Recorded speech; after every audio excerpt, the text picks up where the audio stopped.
सुप्रभात कक्षायाः। हम पढ़ा रहे हैं आपको हिंदी संस्कृत व्याकरण, और हिंदी संस्कृत व्याकरण में आज हम बात करेंगे व्याकरण। अब बात आती है यहाँ व्याकरण किसे कहते हैं। जो हमारा शीर्षक है, टॉपिक है, ये व्याकरण है। तो व्याकरण किसे कहते हैं?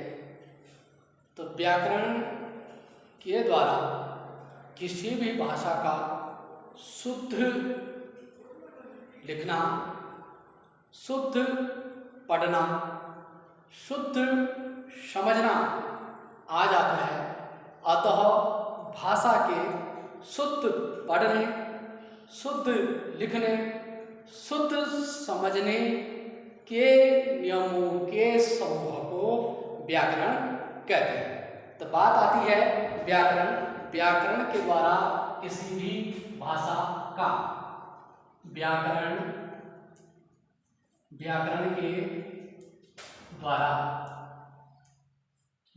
के द्वारा किसी भी भाषा का किसी भी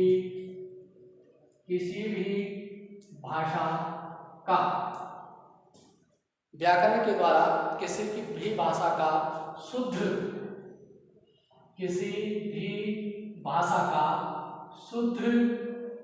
पढ़ना, शुद्ध लिखना,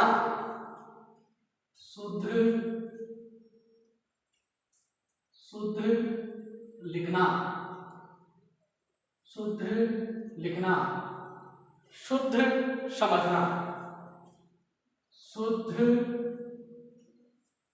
समझना,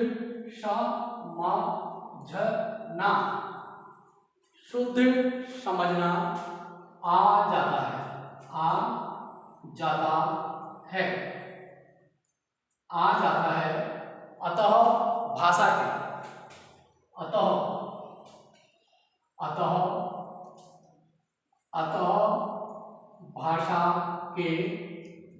अतः भाषा के शुद्ध पढ़ने,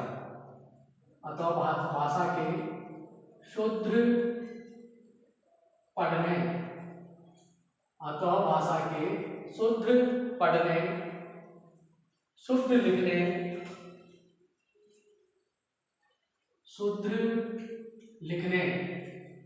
शुद्ध पढ़ने, शुद्ध लिखने, शुद्ध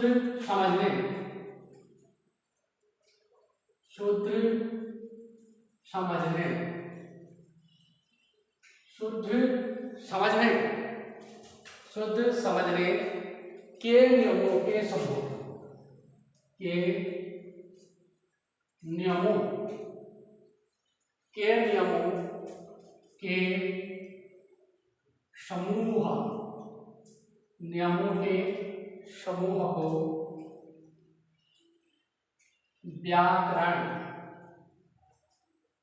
व्याकरण कहते हैं।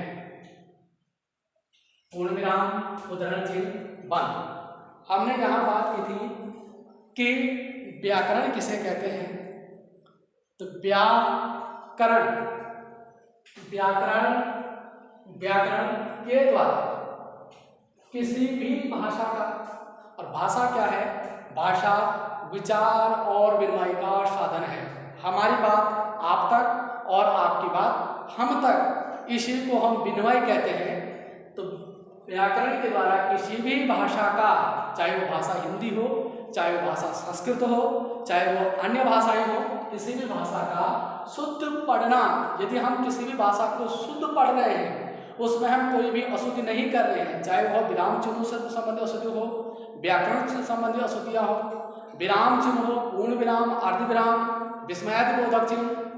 तो शुद्ध पढ़ना, शुद्ध लिखना, यदि हम शुद्ध पढ़ रहे हैं वह व्याकरण है। यदि हम शुद्ध लिख रहे हैं, उसमें किसी भी प्रकार की अशुद्धि नहीं कर रहे हैं, चाहे पूर्ण विराम हो, अल्प विराम हो, अर्धविराम हो, व्याकरणिक चिन्ह हो, शुद्ध लिखना, शुद्ध समझना, यदि आप कुछ कह रहे हैं, हम कुछ कह रहे हैं, आप समझ रहे हैं, हम समझ रहे हैं, शुद्ध समझना आ जाता है। तो व्याकरण के द्वारा किसी भी भाषा का शुद्ध पढ़ना, शुद्ध लिखना, शुद्ध समझना आ जाता है। अतः भाषा के शुद्ध पढ़ने, शुद्ध लिखने, शुद्ध समझने के नियमों के समूह को व्याकरण कहते हैं। अब आपसे प्रश्न किया जाता है कि व्याकरण किसे कहते हैं, तो आपका उत्तर होगा कि शुद्ध पढ़ना, शुद्ध लिखना, शुद्ध समझना आ जाता है। अतः भाषा के शुद्ध पढ़ने, शुद्ध लिखने, शुद्ध समझने के नियमों के समूह को व्याकरण कहते हैं। ये तो था व्याकरण। अब यहाँ बात करते हैं व्याकरण के भाग। तो यहाँ यदि आपसे पूछा जाता है कि व्याकरण के कितने भाग होते हैं, तो आपका उत्तर होगा कि व्याकरण के 3 भाग होते हैं। व्याकरण के भाग। अब व्याकरण के कितने भाग होते हैं, तो व्याकरण के 3 भाग होते हैं। नंबर 1 होता है वर्ण विभाग।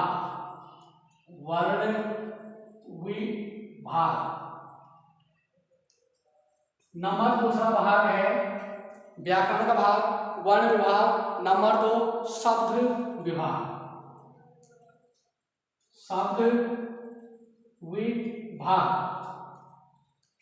और व्याकरण का जो तीसरा विभाग है, नंबर 1 वर्ण विभाग, नंबर 2 शब्द विभाग, नंबर 3 वाक्य विभाग। आपसे प्रश्न की जाती है कि व्याकरण के कितने भाग होते हैं, आपका उत्तर होगा कि व्याकरण के 3 भाग होते हैं। नंबर पहला वर्ण विभाग, नंबर दूसरा शब्द विभाग, नंबर तीसरा वाक्य विभाग। अब बात आती है कि वर्ण विभाग नंबर 1, यहाँ हम वर्ण विभाग की बात करेंगे। तो वर्ण विभाग, तो यहाँ वर्ण विभाग क्या है, वर्ण किसे कहते हैं? वर्ण उस ध्वनि को कहते हैं जिसके टुकड़े नहीं हो सकते हैं, इसे अक्षर भी कहते हैं। जैसे वर्ण, अब हमने कहा वर्ण किसे कहते हैं, वर्ण विभाग। तो यहाँ बात आती है वर्ण उस ध्वनि को कहते हैं। वर्ण उदाहरण से शुरू, वर्ण उस ध्वनि, वर्ण उस ध्वनि को कहते हैं। वर्ण उस ध्वनि को कहते हैं। वर्ण उस ध्वनि को कहते हैं जिसके टुकड़े नहीं हो सकते, जिसके टुकड़े नहीं हो सकते,